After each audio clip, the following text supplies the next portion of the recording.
ভারতে সাম্প্রদায়িক অসহিষ্ণুতা এবং হিংসার ঘটনা বেড়েছে। সে রিপোর্টে খোদ কেন্দ্রীয় সরকারই লোকসভায় প্রকাশ করেছে। তার ঠিক আগের রাতেই আরও এক ন্যাক্কারজনক ঘটনার সাক্ষী হলো রাজস্থান। মধ্যবয়স্ক এক মুসলিম ব্যক্তিকে জয় শ্রীরাম বলার জন্য আদেশ দিচ্ছে এক তরুণ, আর মেরে চলেছে একের পর এক থাপ্পড়। ঘটনাটির একটি ভিডিও ক্লিপ সোশ্যাল মিডিয়ায় ছড়িয়ে পড়তেই শুরু হয়েছে হইচই।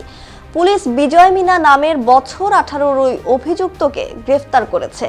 মিনিট তিনেকের ভিডিওতে ওই তরুণকে আক্রান্তের দাড়ি ধরে টানাটানি করতেও দেখা গিয়েছে পরপর 25টি চড় মারতে।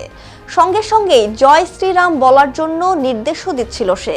আর মোহাম্মদ সালিম নামের ওই আক্রান্ত ব্যক্তি তখন বলে চলেছেন, পরওয়ারদিগার সবসে বড়া হ্যায়। মনীষা ইসলাম, নিউজ 21 ইন্টারন্যাশনাল ডেস্ক।